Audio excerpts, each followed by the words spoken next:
Gracias, querido doctor. Muy buenas tardes a todas y a todas. Bienvenidos y bienvenidas a la Legislativa del Pueblo.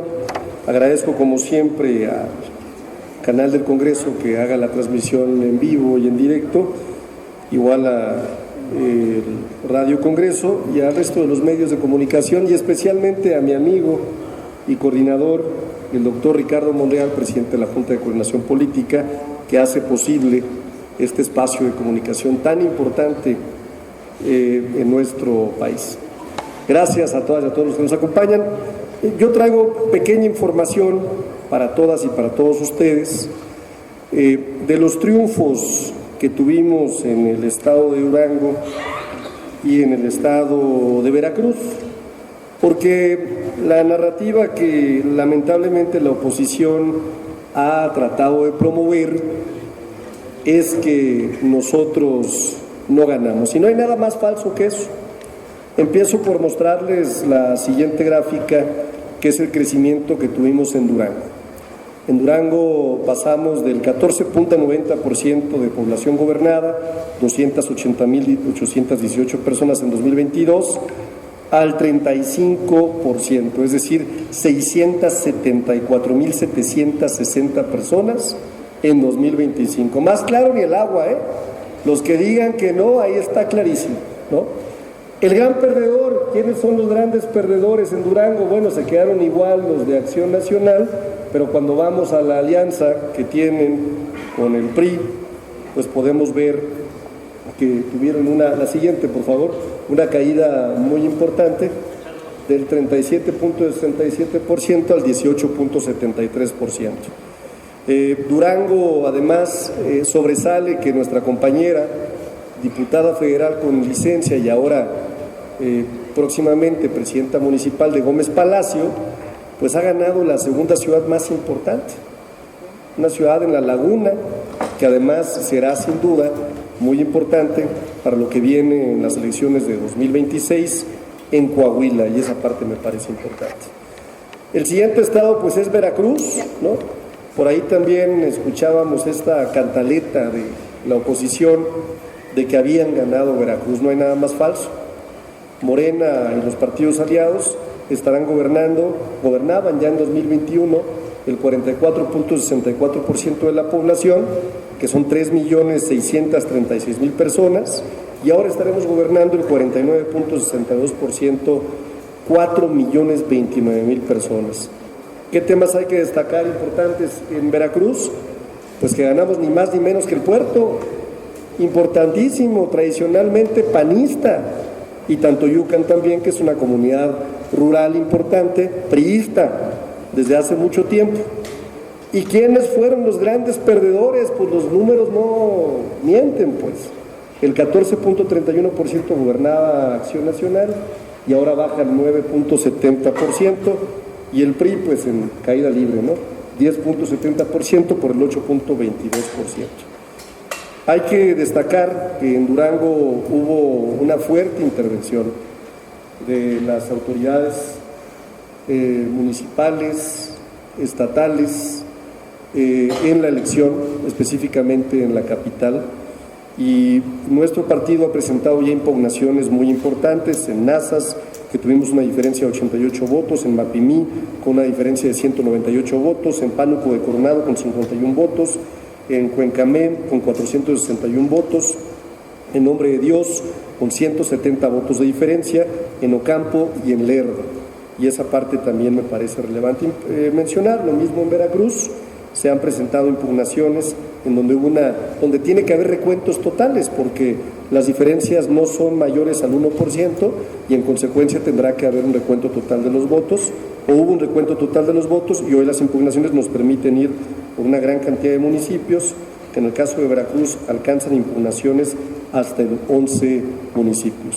Así es que para aquellos que andan por allá presumiendo victorias, pues no hay mayor mentira, porque el movimiento sigue creciendo, se sigue consolidando en nuestro país, sigue teniendo, por supuesto, la simpatía de millones de mexicanas y mexicanos. Muchísimas gracias a todas y a todos. Doctor, muchas gracias por el tiempo. Bueno, ¿quieren preguntar? Ahora. Adelante, y luego ya redondeamos si les parece bien. Sé que ha hecho muy buena síntesis el gran Arturo, ínclito, preclaro y amigo. Pero adelante, pasen una pluma solamente para tomar nota. Adelante. Bueno, ¿qué tal? Buenos días. Como primera pregunta tenemos a nuestro compañero Francisco Rubio de Financiero Televisión. Gracias. ¿Qué tal? ¿Cómo están, diputados? Un saludo. Permíteme salir un poco de su tema que traen ahorita en la agenda.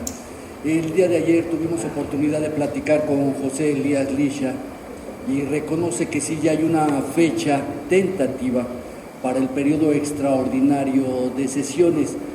Sin embargo, dice que no hay puntos consensados, que inclusive en la redacción de las modificaciones a las leyes, estoy hablando de seguridad, algunas de ellas, se mantienen intactas, que por ejemplo lo que es la llamada ley censura, también se queda el poder a una sola persona. Por favor, gracias. Bueno, primero he estado conversando con todos. En efecto, solo tenemos acuerdos sobre la fecha. Incluso la misma fecha dijimos, probablemente, Paco, del 23 de junio al 30. El Senado, a través del coordinador de los senadores que hemos conversado en buenos términos, propone que dejemos un poco más abierta la fecha, 2 o 3 de julio, por la cantidad de leyes. Entonces no hay problema, si nos ponemos de acuerdo 1 o 2 días, no tiene problemas para la discusión de, ahorita les platico las materias que yo considero van a estar dentro.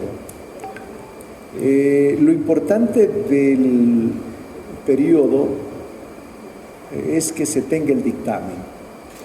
Por ejemplo, ayer lo conversaba con alguien, aun cuando tenemos ya dictamen de las 2 leyes de seguridad que ustedes recuerdan, ya están en el Pleno, pero van a sufrir modificaciones, pero las modificaciones se dan en el Pleno, lo mismo que otras leyes que están ahí. La de Coneval, o más bien las atribuciones que tenía el Coneval que pasan al INEGI, que ayer se aprobaron aquí en la Cámara, también serán parte de ese proceso de análisis en el Pleno. Entonces, Licha, el diputado Licha tiene razón en el sentido de que nosotros no hemos consensado el contenido de las leyes, tiene razón, solamente la fecha y probablemente las materias que surjan serán hasta el momento de la discusión en la permanente, cuando logremos ponernos de acuerdo. El día viernes, creo que convocaron a la permanente para el próximo viernes, no pasado mañana, sino hasta el otro viernes, con el propósito de que lleguen las iniciativas. Por ejemplo, nosotros que nos llegó la de seguridad, la de Guardia Nacional, estamos ya convocando a reuniones para analizar las 8 leyes que se modifican con motivo de la Guardia Nacional. Entonces nos va a dar tiempo para atender todas ellas y yo espero que nos pongamos de acuerdo en ello. También Licha decía que habrá muy poco tiempo para hacer todo este análisis de las más de 1000 fojas que corresponden a lo que es la materia de seguridad. Yo le planteé a él que si necesitábamos más tiempo, podíamos tener más tiempo. O sea, por eso digo que no solo el 30, y abro la posibilidad para que sea el 2 o el 3 o más adelante. Nosotros no tenemos problema. ¿Sí sabe la disposición de hacer cambios en la redacción atendiendo a la oposición? Sí, hay disposición de hacer cambios en la redacción, siempre y cuando se mejore y se beneficie el proyecto que estamos planteando. Gracias. De nada, Paco. Muchas gracias. Enseguida tenemos una pregunta por parte de Víctor Barrera, de Libertador. Víctor. Me limitaste a una, pero tenía varias. Sí puedo hacer varias, ¿no? Porque me limitó a una.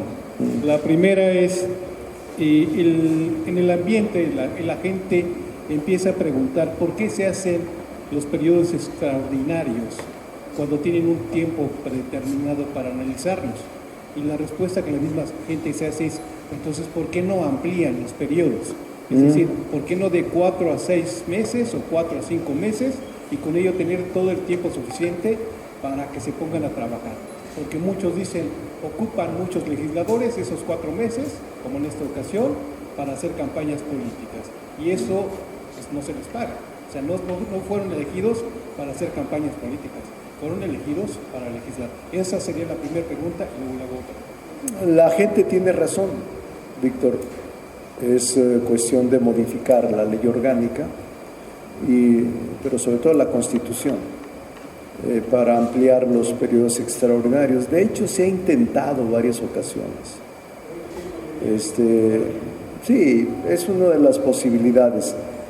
Recuerda, Víctor, que solo había primero, yo recuerdo porque he sido varias veces legislador, en 1988 solo había un periodo de sesiones, del 1 de septiembre al último de diciembre. Solo había 4 meses por año y 8 meses eran de receso. Luego, con el tiempo, se estableció el segundo periodo de sesiones, que empezaba el 1 de febrero y terminaba el último de marzo. Solo eran 2 meses, febrero y marzo. Y ahora se ha incorporado un mes más en el segundo periodo de sesiones, febrero, marzo y abril. Pero es atendible tu propuesta y la de la gente. Es mayoría calificada, es posible una reforma en esta materia y nosotros no estamos cerrados a revisarlo. Una segunda pregunta va en el tenor de que también la gente pregunta, cuando se elige a un legislador o a un funcionario público, debe atender las 24 horas su labor, pero resulta ser que ahora, bueno, un ejemplo, que ponen que ven al director del metro haciendo programas de televisión cuando debería estar atento en el buen funcionamiento del metro. ¿Qué se tiene que hacer en ese caso? Se supone que fue por lo menos elegido por el gobierno para hacer un trabajo y no para hacerlo. Sí.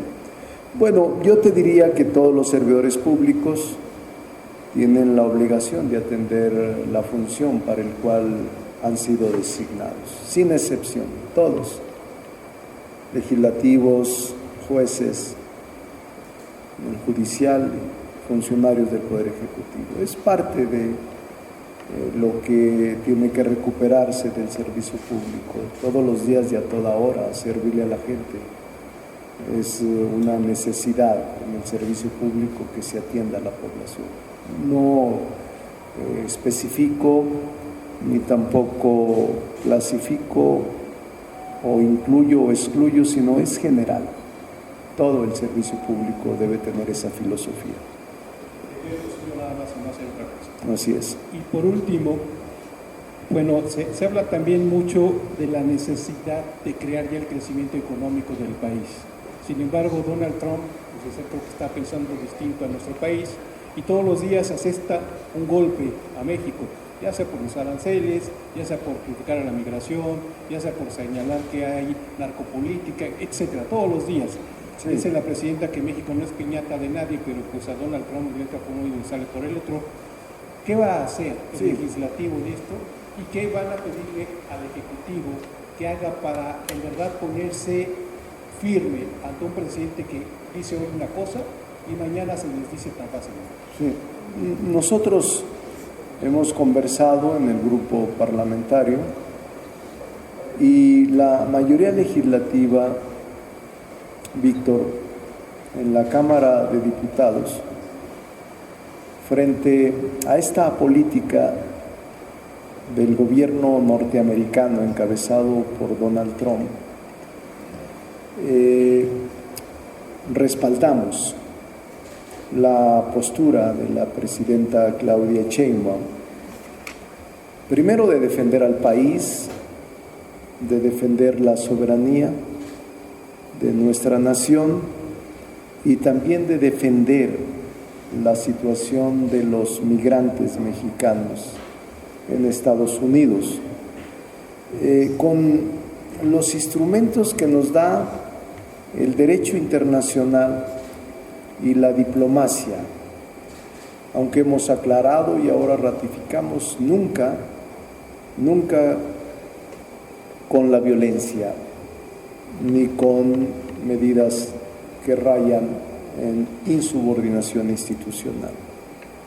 Por eso nosotros el día de ayer nos alegró, en este marco del que tú platicas, la visita de cortesía que tuvo con la Presidencia de la República en Palacio Nacional con la doctora Claudia Sheinbaum, la delegación de funcionarios norteamericanos encabezados por el subsecretario del Departamento de Estado, Landau, porque se llevó a cabo en un ambiente cordial, de respeto, en donde seguramente se abordaron temas de interés en la relación México-Estados Unidos bajo los principios de coordinación, colaboración, cooperación, pero nunca de subordinación. Entonces, creo que la presidenta está haciendo su mejor esfuerzo y nosotros debemos respaldarla para mantener este crecimiento económico, para que no nos afecten en nuestro desarrollo las medidas del presidente Donald Trump. ¿Cuáles son? Hay una gran lista: aluminio y acero, las tarifas o los aranceles generales, la industria automotriz, el aguacate, el jitomate, el ganado mexicano, las remesas de mexicanos radicados en el exterior. Todas esas medidas sin duda nos afectan, no podemos negarlas, esta afectación, ni minimizarlas. Y por eso la presidenta Claudia Sheinbaum, al actuar con prudencia, con diplomacia, nosotros la respaldamos. Es la mejor forma. Sí.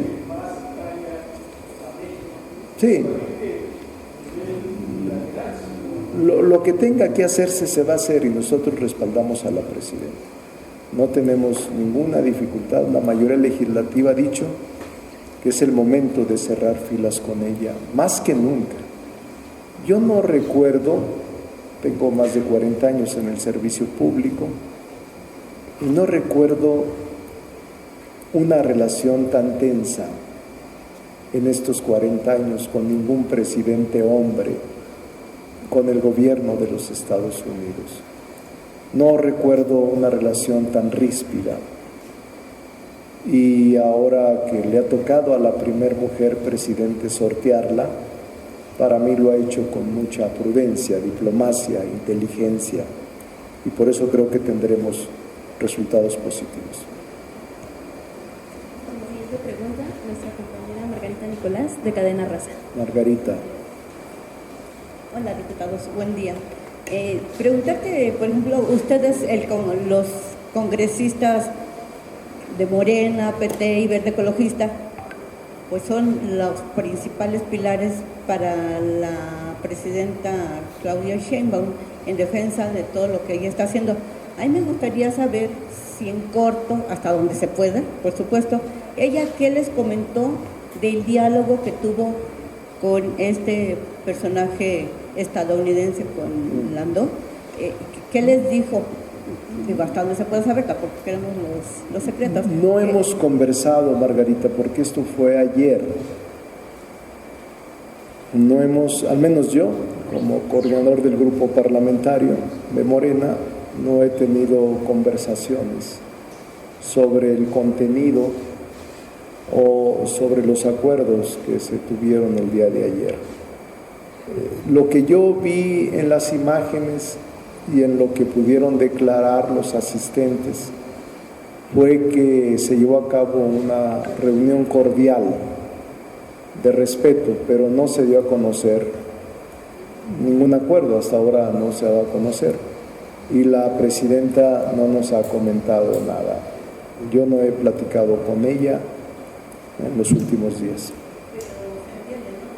Una relación tiene que ser cordial, de respeto, pero pues a ustedes les digo que son los que la están apoyando, porque ya les hubiera hecho un comentario a grandes rasgos de qué es lo que se platicó, cuáles serían las acciones que México va a tomar previo a la reunión del G7, pues para que supieran, y supiéramos nosotros también de qué terreno se está moviendo la presidencia, la presidenta en este caso.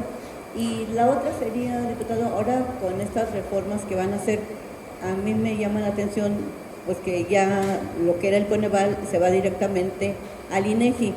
¿Cuáles son las garantías que tiene esta ley de que realmente va a ser un trabajo imparcial y que se va a medir todo lo que tenga que hacerse, pues como lo hacía Coneval, y que no veamos que el INEGI pues se fuera por un camino sesgado pues para aparentar o tergiversar la realidad que se está viviendo en nuestro país? Muchas gracias. Bueno, sobre la ley pues ya se discutió mucho, es una ley reglamentaria que obviamente frente a la extinción de Coneval, las funciones tenían que incorporarse alguna secretaría cuya naturaleza lo permitiera. En este caso, la secretaría o dependencia, dirección, organismo público, lo que quieras llamarla, es el INEGI. Ahí cae de manera muy natural las funciones que venía desarrollando Coneval. Por eso el legislador consideró, junto con el Ejecutivo Federal, que las facultades atribuidas al Coneval en extinción o extinguido le correspondería asumirlas a INEGI. Yo confío en INEGI, es una institución confiable. Hasta ahora todo el mundo respeta al INEGI y creo que va a seguir igual. Por eso confío en que estas funciones que ahora le quedan atribuidas van a ser cuidadosamente asumidas y también llevadas a cabo con profesionalismo y con imparcialidad. Y el tema de la presidenta, las acciones que ella toma las tiene con mucha prudencia, cuidadas. En los años que tengo yo de trabajar desde el legislativo en relaciones de colaboración con ella, siempre es muy cuidadosa, nunca se precipita ni nunca adelanta su estrategia. Por eso a mí me parece normal que ella esté preparando, seguramente con su equipo muy cercano, la estrategia, el discurso y la posición que asumirá frente al presidente Trump y frente a los demás jefes de Estado el próximo 15 y 16 de junio. No, pues no le puedo yo, no puedo, pues ¿cómo le hago? Si ella no quiere, pues no. Me gustaría que nos platicara, pero seguramente nos va a platicar con los resultados. Enseguida le damos el uso de la voz a nuestro compañero Gerardo Mejía de Latinos. Gerardo, tiene que alzar la voz usted porque dice muy lentamente los nombres, como si estuviera con temor a la represalia del gran Fernando.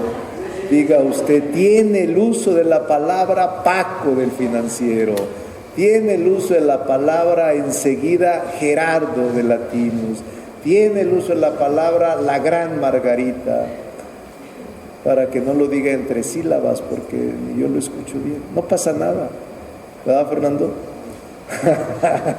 Bueno, a ver, ¿quién va a hablar ahora? Gerardo. Buenas tardes, coordinador. De entrada quisiera preguntarle si van a mantener la nueva ley que proponen para la Guardia Nacional, en el artículo 9 me parece, las operaciones encubiertas que ya la Corte había declarado inconstitucionales en el 2023, la casi ya extinta Corte, ¿verdad? Esa es una. La segunda, si van a mantener en la ley de telecomunicaciones, al margen de lo que acuerden los senadores, porque si llega aquí, el escenario se lo pregunto, si llega aquí, esta ley de telecomunicaciones con el tema de las redes sociales, me parece que es el 109 o 169, no me acuerdo el artículo, de las que decía el propio Lisha, el coordinador del PAN, que pues si se amanece si se despierta enojado el merino, pues puede anularlas, ¿no? Y una tercera pregunta es, ¿qué opinión le merece que sigan al periodista Carlos Loret de Mola ahí en Los Ángeles, 3 youtubers con gafete de la presidencia, para estarlo insultando cuando trataba de hacer un enlace? Lo menos que le dijeron es que le faltaban huevos, ¿no? Textual, ¿no? Eso fue lo menos que le dijeron. Fue una provocación abierta. ¿Dónde fue? En Los Ángeles. ¿Cuándo fue? Ayer. Sí. Bueno, primero, yo no estoy de acuerdo con ninguna agresión a ninguna persona, ni menos a ninguna que represente a los medios de comunicación. Tengo respeto por todos y ojalá y mantengamos el respeto todos para no enconar el ámbito social y no provocar mayor polarización. No tenía conocimiento, pero en lo personal yo creo que el respeto tenemos que ofrecerlo a todos y ganárnoslo todos. Entonces no estoy de acuerdo. Y sobre las leyes, sobre todo la de la Guardia Nacional y sobre la ley de telecomunicaciones y radiodifusión, todavía ayer se estaba en discusión para la aprobación de esta. Nosotros, un grupo de diputados, el martes tuvimos una reunión con el director de la agencia digital, el señor Merino, para ver todavía algunas modificaciones al texto dentro de la Cámara de Senadores antes de que nos llegara a nosotros como Cámara Revisora. Se plantearon, no sabemos si se van a incorporar, pero creo que será otro el proyecto que se lleve a cabo. Vamos a esperar, Gerardo, lo mismo que en la Guardia Nacional. La Guardia Nacional nos llegó el paquete legislativo que contiene 8 leyes. Y este paquete legislativo que contiene 8 leyes apenas va a iniciar la discusión en la Comisión de Justicia. Entonces va a ser amplia la discusión.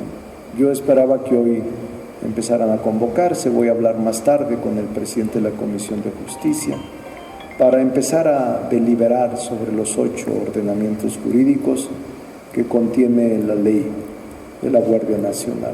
En cuanto a la ley de telecomunicación y radiodifusión, vamos a esperar que opina y que resuelve la Cámara de Origen, en este caso el Senado mexicano. Pero déjenme aprovechar, Gerardo, la pregunta tuya, y no sé si quién me la hizo, a Paco también, y Víctor.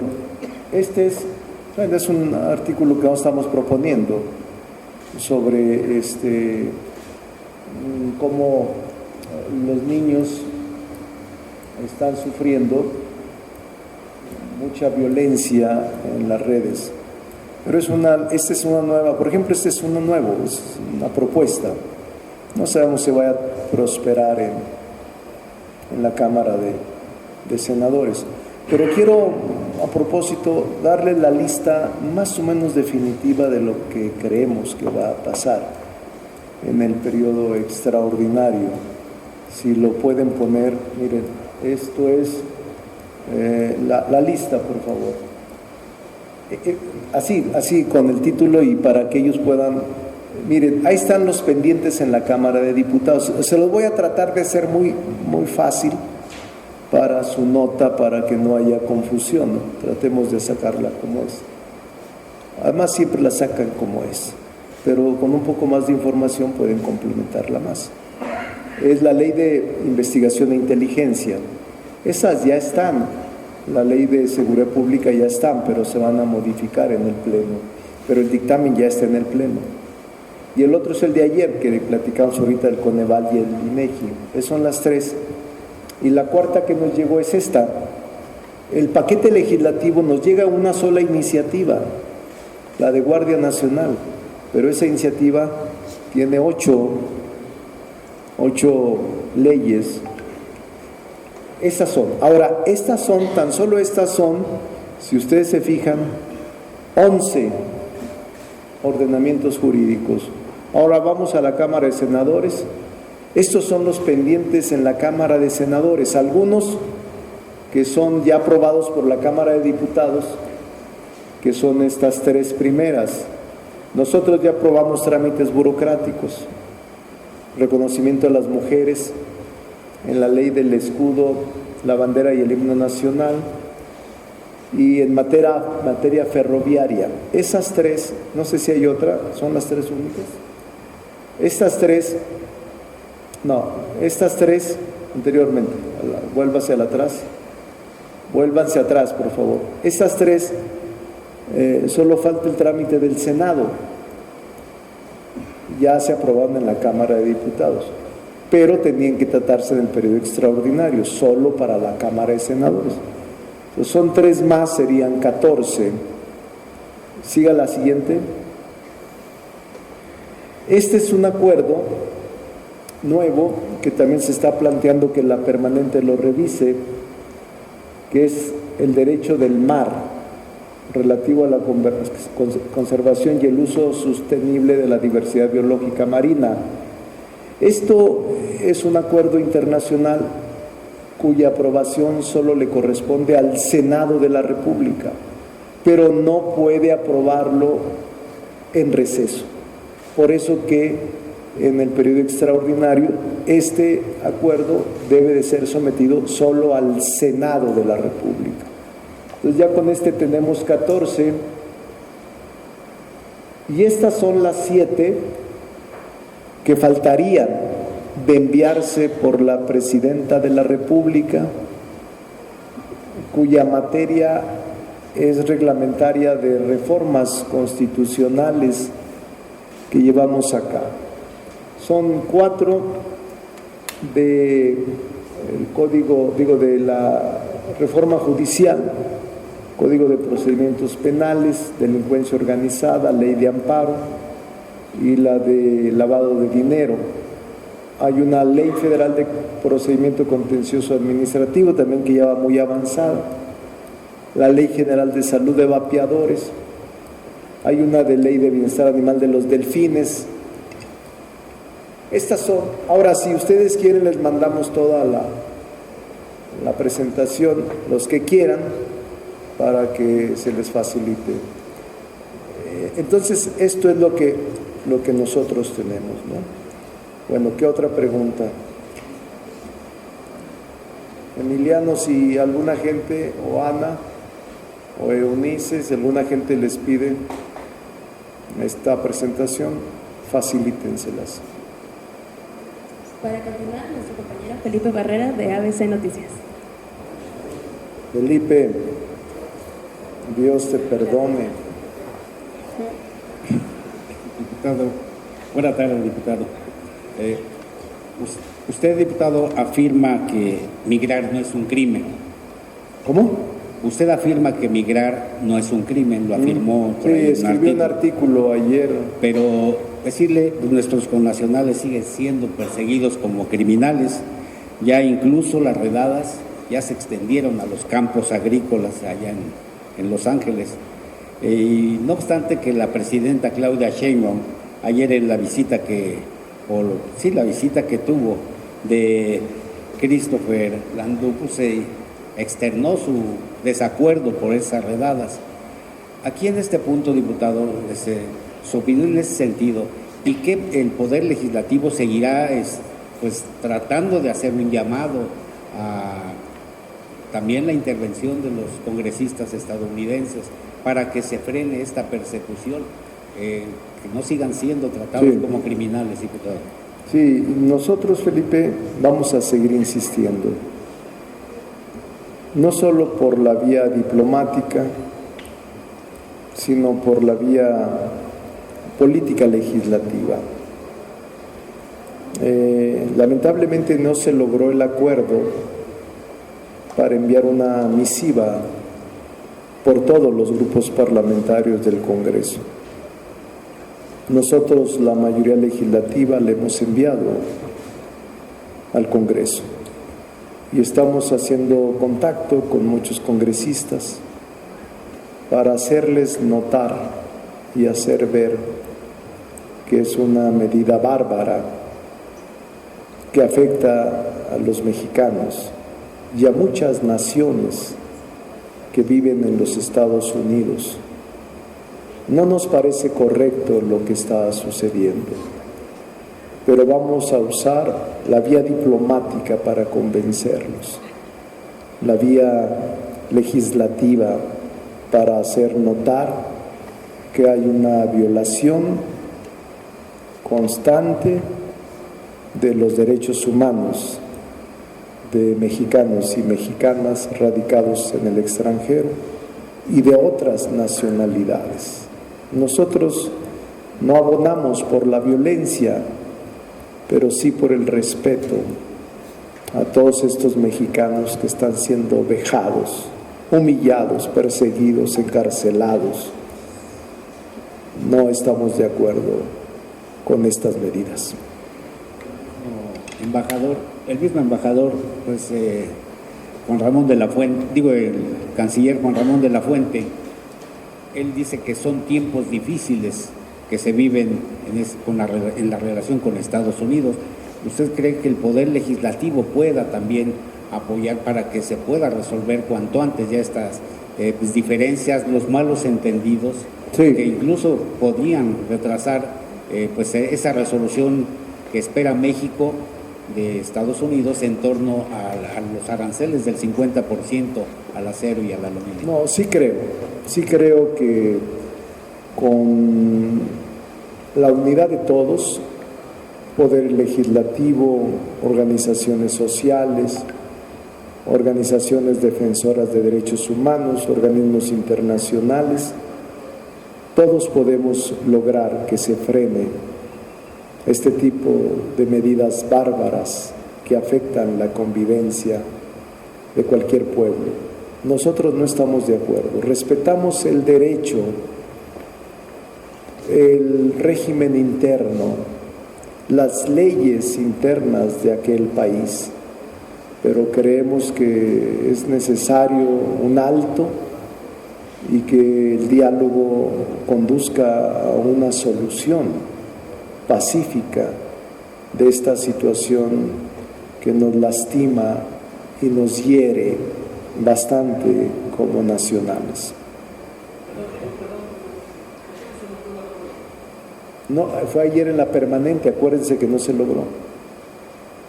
No fue en la Cámara de Diputados, fue en la permanente. Recuerden que hace 2 días yo les dije, hay una propuesta que se va a proponer a la permanente. En la permanente no estuvieron de acuerdo unos partidos y no se logró. Diputado, en otro tema, diputado, la presidenta Claudia Sheinbaum ha firmado acuerdos con los industriales de la masa y la tortilla para estabilizar el precio de este alimento. En algunas regiones ronda en 30 pesos el kilo de tortilla, y también busca acuerdo para que baje el precio de las carnes de res, pollo y cerdo, con el propósito de que la inflación no se siga disparando como ocurrió en la víspera en el informe que dio el INEGI.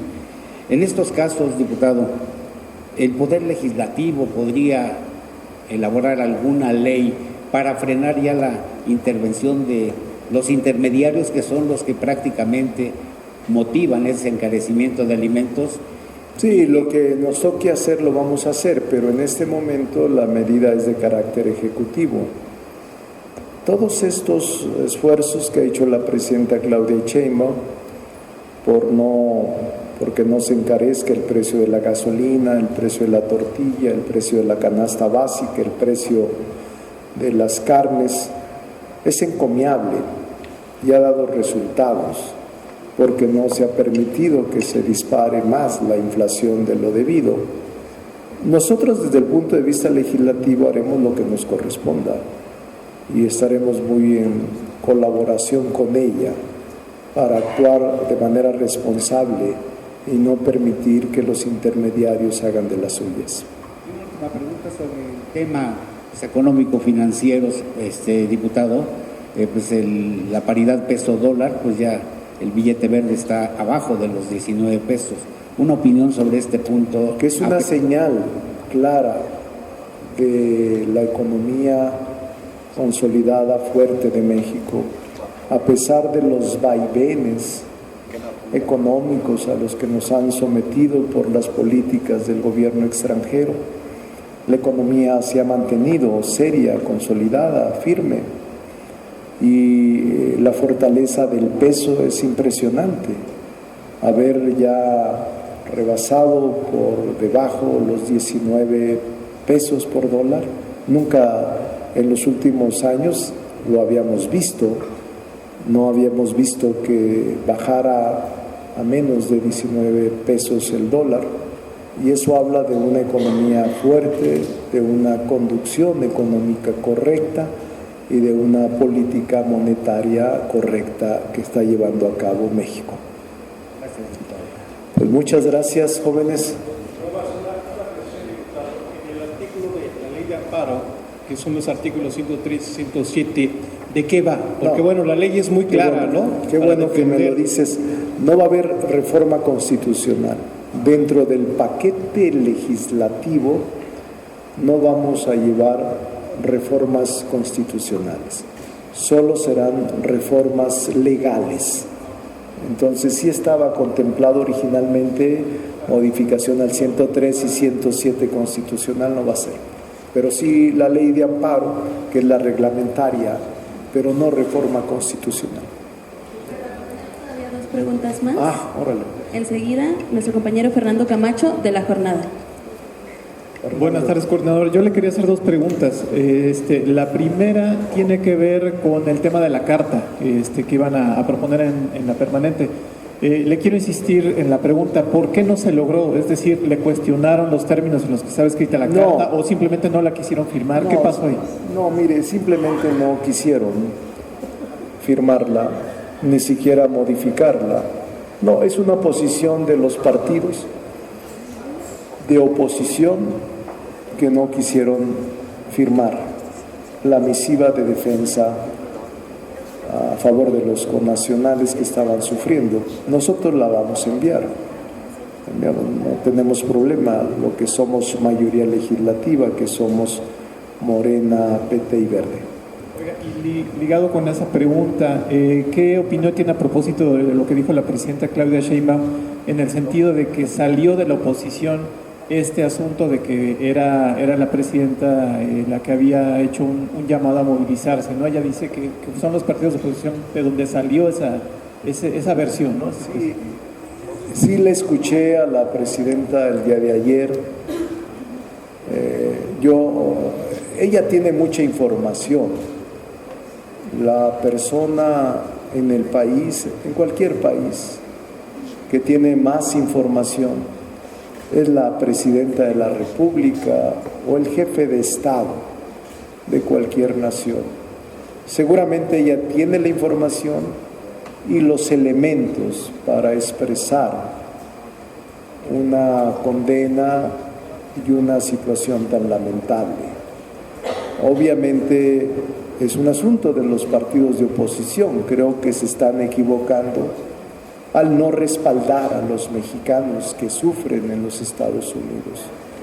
Morena no tiene vacilación, ni tampoco va a otorgar un ápice de desconfianza, ni tampoco a regatear los esfuerzos que está haciendo la presidenta como jefa de Estado para exigir el respeto a los derechos de los mexicanos y mexicanas en el extranjero. ¿Pero considera que sí puede ser así, que salió de la oposición? No sé, no tengo yo los elementos, Fernando, y siempre trato de actuar con mucha responsabilidad. Hasta que tenga los elementos es cuando yo expreso con firmeza alguna categórica posición. Oiga, una última pregunta relacionada con Landó. Este funcionario en Twitter anunció que le había cancelado la visa a una consejera estatal de Morena en Jalisco por una publicación que ella subió a propósito de los disturbios en Los Ángeles. Y eso se podría ligar con algo que dijo Fernández Noroña, que entró en polémica con un funcionario estadounidense que también le respondió en términos de que iba incluso a aumentar el tema de los impuestos, de los aranceles. Entonces, la pregunta es, ¿no valdría la pena por ahí que en Morena hubiera algún llamado de atención para que el tono en el cual hablan sus legisladores o sus integrantes no diera pie a este tipo de rispideces o de controversias? Sí, yo creo que es un momento para pedirle a todos los militantes de Morena, todos los simpatizantes, que permitamos que la conducción de la política exterior la lleve a cabo la presidenta Claudia Sheinbaum, que no generemos confrontación ni mayor polarización con ninguna autoridad en Estados Unidos, que esperemos a que el diálogo pueda fructificar y que busquemos caminos de entendimiento racional. Nada ganamos con insultar, nada ganamos con expresar posiciones que confronten, nada ganamos con expresar actitudes que no busquen un camino de conciliación entre las dos naciones. Por eso esperemos para que la presidenta de México sea quien lleve a cabo esta negociación con el gobierno de los Estados Unidos. Enseguida tenemos a Maxi Peláez de TV Azteca. Hola, diputado, ¿cómo está? Siguiendo un poquito esta temática, flaco favor le hacen algunos militantes porque es consejera estatal de Morena en Jalisco. Flaco favor le hacen al gobierno de México en esta fricción que hay en la relación con Estados Unidos. Esa sería la primera. Le diría que yo no estoy de acuerdo con expresiones que aviven un conflicto. No estoy en favor de lenguajes que no busquen solución, sino confrontación. Yo estoy más en favor de buscar el diálogo, y lo que he expresado y que he reiterado es que permitamos que la presidenta conduzca la política internacional y que nosotros cerremos filas con la presidenta para que tenga fuerza en la negociación. Va a tener una reunión pronto con el presidente Trump y hacemos votos, damos nuestro beneplácito porque se inicie un proceso de diálogo constructivo para México. Este tipo de acciones que generan este tipo de fricciones con el gobierno de Estados Unidos, porque no es un funcionario mayor, no es un funcionario menor, es el subsecretario de Estado. Sí. Entonces, yo conozco este tipo de expresiones o de fricciones que se levantan por parte de morenistas, ¿podrían ser acreedores de alguna sanción por parte del partido? No lo sé porque yo no soy el partido, hay órganos internos que evalúan y sancionan, no soy parte de ellos. Si alguna gente se sienta incómoda o sienta que se ha violentado el régimen interno de Morena, tiene que acudir a esas instancias, pero yo no tengo ninguna vela en ese entierro. Ese culturero, ¿verdad? No, pero quien sea, si es consejero o consejera, hay que actuar con prudencia. Yo conozco a Christopher Landú. Él fue embajador de México en la etapa final del presidente Trump, en su primera presidencia. Y las veces que conversé con él, lo hice varias veces en el Senado, me pareció una persona correcta, sensible, cuidadosa incluso en sus expresiones, y estoy seguro que abonará a que este diferendo aparente o existente pueda conducirse de manera adecuada. Y tendría otra pregunta. Digo, está en puerta este periodo, ya le pusieron fecha, ya nada más falta que se formalice. ¿Podría adelantarnos qué cambio podría tener la ley de seguridad que está aquí en la Cámara o la ley de inteligencia para la investigación de delitos? Porque pues teníamos entendido que se abrió este compás de espera precisamente para buscar consensos en modificaciones. Sí, si ya las tiene y si puede empatar algo con lo de la Guardia estas modificaciones o no. No, no va a impactar, son distintas. Pero estas dos leyes cuyo dictamen ya está elaborado y está en el Pleno, sí tendrá modificaciones.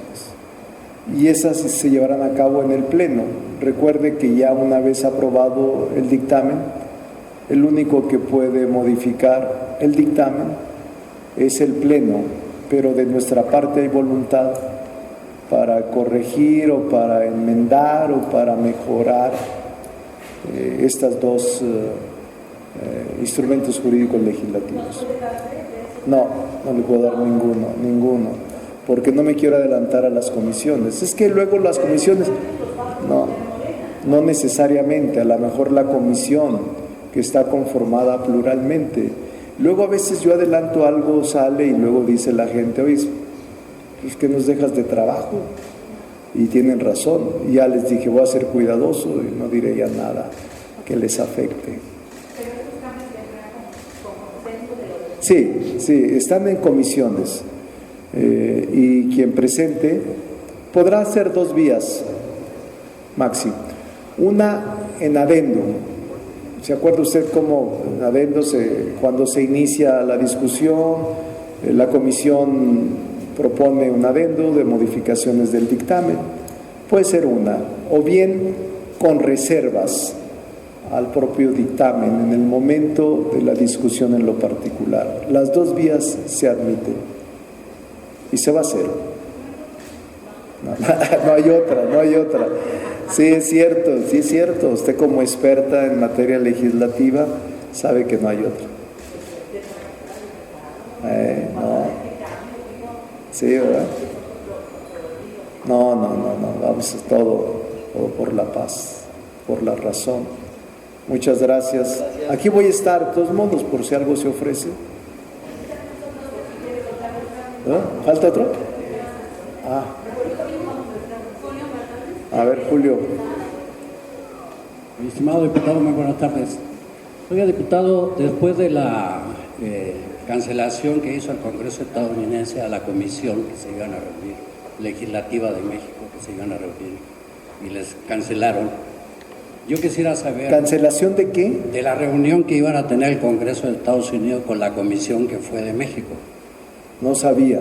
Sí, cancelada fue la semana pasada la cancelación. Yo creo que fueron, No, pero iba a haber una segunda reunión y esa ya la cancelaron. Yo vi alguna nota que estuvieron senadores allá en Estados Unidos. De los 3 partidos, pero la segunda ya la cancelaron. No sabía. Entonces, bajo esas circunstancias y dado que el Congreso estadounidense está dominado por los republicanos y sabemos a quién obedecen realmente las cosas decisiones que puedan tomarse ahí, en la próxima visita que va a tener el secretario de Estado, y dado que se requiere un puente más directo con el presidente Trump, ¿ustedes como legisladores no pensarían en reunirse o pedir una reunión con el secretario Marco Rubio, que vendrá en los próximos días, para tender ese puente más directo? No, porque la Constitución señala que la política exterior la conduce la Presidenta de la República. Si la Presidenta de la República tiene alguna consideración y si el señor Marco Rubio quisiera conversar con el Congreso, nosotros lo valoraríamos positivamente. Pero mientras no haya una propuesta de esa naturaleza, dejaremos que la Presidenta conduzca esta política internacional que está repercutiendo en México y en su economía. Gracias, Julio.